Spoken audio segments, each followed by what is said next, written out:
This video is sponsored by Babbel. Season 3 of The Boys has come and gone, and I think it's pretty clear to say that it has left its fans in a really weird spot. On one hand, it was an incredibly entertaining, wild ride that had some of the best episodes and moments the show had to offer. On the other hand, its final episode and narrative resolution left a sour taste in a lot of people's mouths because they didn't feel that it provided proper payoff to such a great season. So in light of that, what I want to do today is go over the writing of The Boys in Season 3. But I'm not going to do a review of the content. What I hope to accomplish is an objective assessment of the writing and writing choices within and how and why it led to such widespread disappointment. For those of you who are new to the channel, I am a professional editor and an author myself, so I am super into all this nerdy writing nitty-gritty. This video is going to sound like, well, an English class for people who like superheroes covered in blood and guts, but the main goal is still to educate aspiring writers on the craft so that they could avoid some of the pitfalls that the boys fell into. Or maybe you're just a person who wants to see behind the curtain of how high-level fictions go about their writing. It's all the same to me. But before we get into that, I do want to mention today's sponsor, Babbel. Summertime is finally here and COVID is finally starting to take a back seat in our lives, and that means this is the first summer in years where we all might get to actually travel and see the world after being locked down for months on end. And if you do want to travel to other countries, you probably need to learn their language, and Babbel is a fantastic resource. Babbel teaches real-world practical conversations through short, 10-minute interactive lessons that are designed by real language instructors, not machines. You can learn through lessons, podcasts, games, and videos, whichever fits your preference. And I'm probably heading to Italy myself this summer, and I'm definitely using Babbel to not be that helpless American over there. Parlo d'italiano un po', ma bisogno più pratica. And because I like to hook you guys up, there is not only a 20-day money-back guarantee, but if you use my link, you will get 65% off your purchase.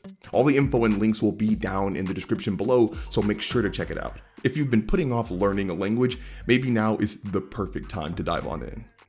So, getting back to The Boys, we are going to have to use a mix of writing theory and psychology, and we will start by breaking down one of the most underrated and under-talked about aspects of writing: narrative momentum. Narrative momentum is the expectation of entertainment and payoff that is created in a viewer.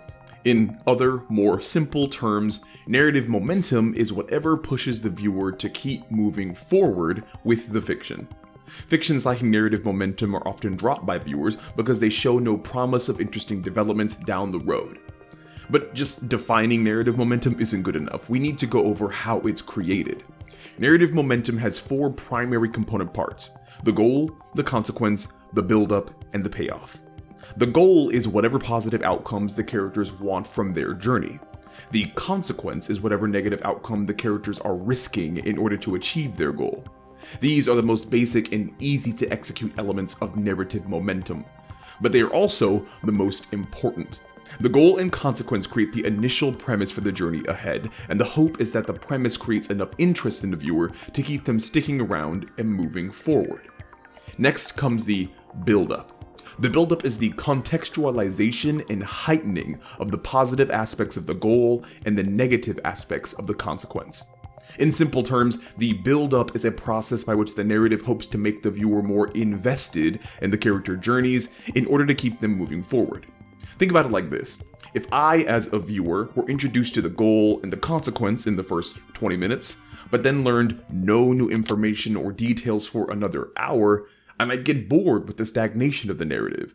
But if I, as a viewer, over that hour learn about the characters, their struggles, and see the journey evolve and change, then I am much more likely to stay interested and keep moving forward. A great example of this is Homelander from Season 1. Across the season, the narrative continuously built up Homelander's twisted relationship with Madeline Stillwell. He had a deep Oedipus complex and a desire to be the center of her attention. But due to her pregnancy, every time they interacted, more and more tension was built up. This all culminated in the final payoff for Homelander's Season 1 journey, where he kills Stillwell out of jealousy and anger, a change in the narrative that directly relates to the previous build-up. And now we can break down the final part too, the payoff. The payoff is the actual change as a result of the characters' journeys. This aspect of narrative momentum, above all else, is what determines if a viewer will come away from a fiction satisfied or not.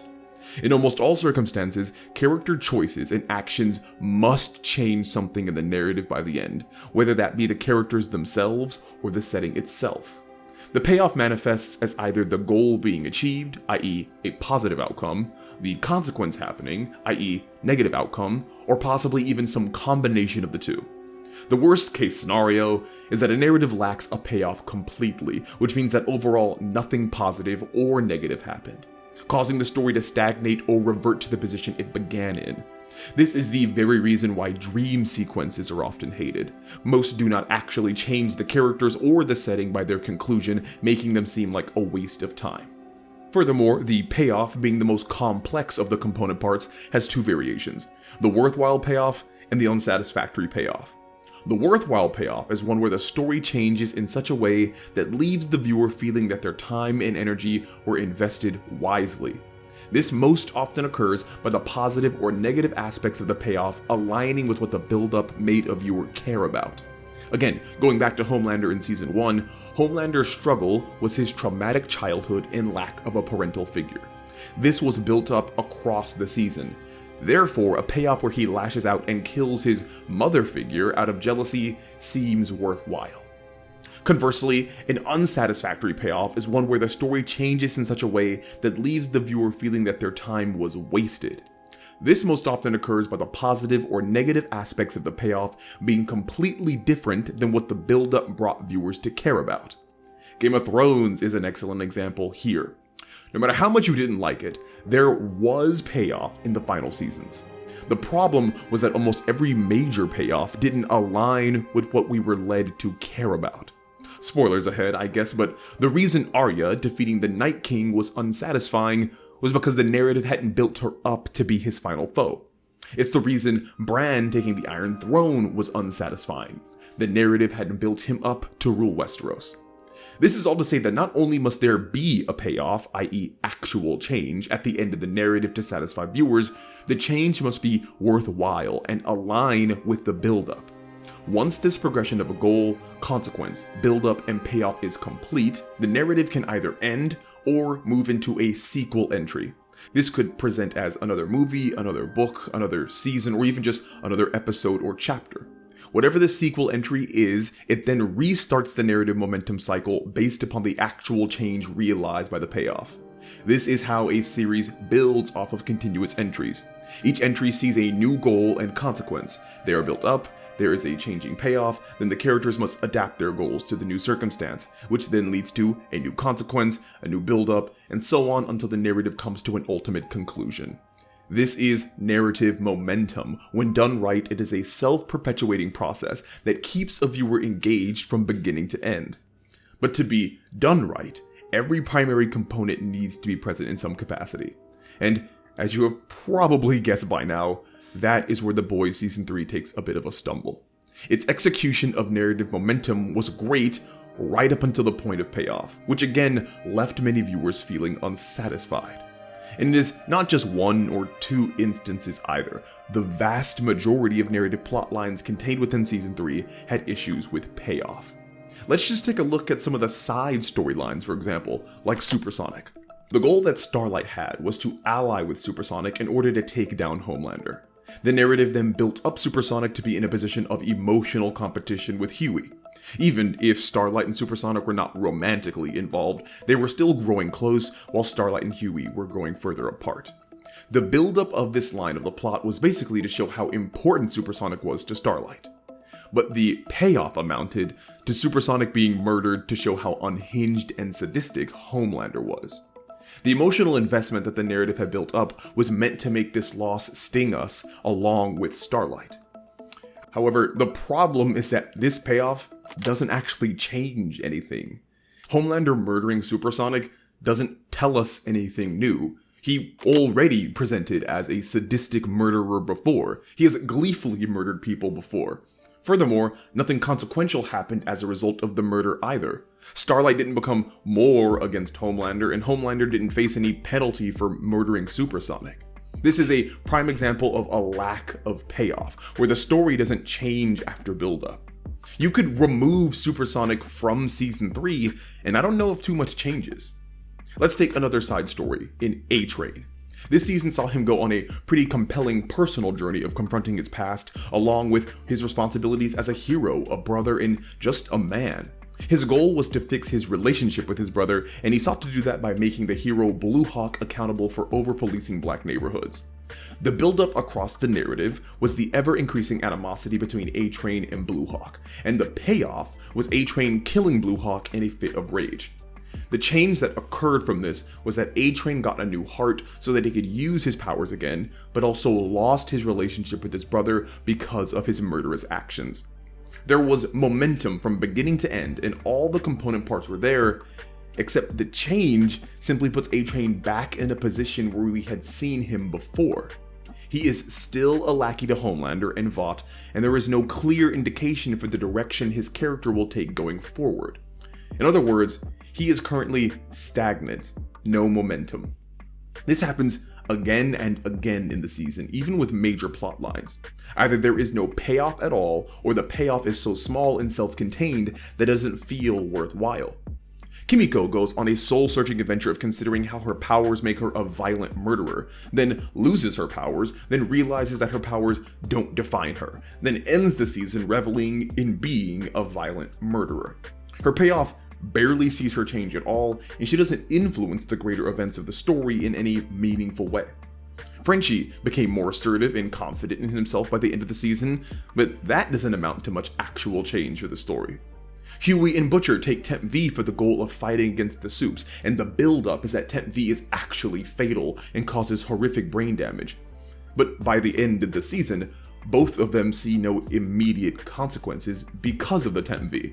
Sure, Butcher has like 12 months to live, but for a guy who risks his life on a daily basis, that isn't much of a narrative change. You also have examples in the season of the payoff not aligning at all with the buildup. Black Noir is built up so that we can understand his traumatic backstory and relationship with Soldier Boy. The episode featuring his past did a great job of transforming a completely silent, masked character into a sympathetic figure who we rooted to succeed. We see him as one of the people who is most invested in taking down Soldier Boy, not only because he's a dangerous, semi-literal loose cannon, but because it would complete Noir's brief but compelling character journey. But the payoff for his arc is to be murdered by Homelander, which truthfully is a really cool scene, yet doesn't deliver on what was being built up. As a viewer, it felt like being robbed of a really powerful confrontation. Soldier Boy's death laser was built up to be a power so devastating it could liquefy Supes and take their powers. So when Maeve took a small nuclear blast of it to the face, we expected the meaningful consequence of her selfless action to be death, because that is what we had been told. Maeve would have died as the real hero Starlight always thought of her as. But instead she survives and gets to live off the grid with her girlfriend. While I was undoubtedly happy to see Maeve survive, the payoff of her journey doesn't align at all with the built-up expectations that the narrative had established around Soldier Boy's powers.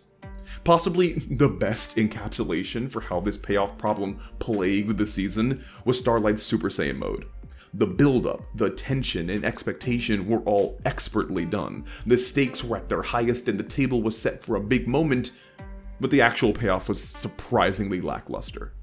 The only plotline that seemed to genuinely change the season from its beginning was Ryan aligning with Homelander and seemingly buying into his violent behaviors. This gives us viewers clear indication of the character direction going into the next season, which then creates narrative momentum, because we move forward with that expectation. What the show currently seems to be relying on, though, is the potential narrative momentum that we fans must invent ourselves. There could be an interesting situation where Soldier Boy comes back, but the show hasn't moved in that direction yet.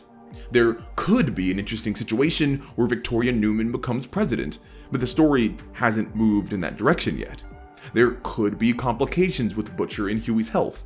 A-Train could reject Vought and join the boys. Butcher could have to kill Ryan. All of these are possibilities that technically exist as hopes, theories, and expectations for the viewer, but none are actually plot lines that the show has committed to exploring. Season 3 of The Boys has undoubtedly been a wild ride with some great highs, but the Achilles heel of the show was that the narrative almost seemed afraid to utilize all the great buildup into actually making change. It was as if they didn't want the commitment of having something set in stone to engage in for Season 4.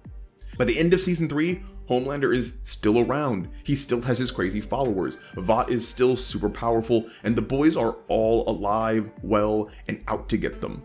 For the show to learn from its mistakes, Season 4 must enact actual change and be willing to pay off what was built up. The characters must face real consequences for their actions. They must end in functionally different positions from where they started, and the change they endure must align with the established buildup. The Boys is definitely still one of my favorite shows, but the only way it can stay that way is to get its momentum back. Anyway, thanks for watching all the way until the end.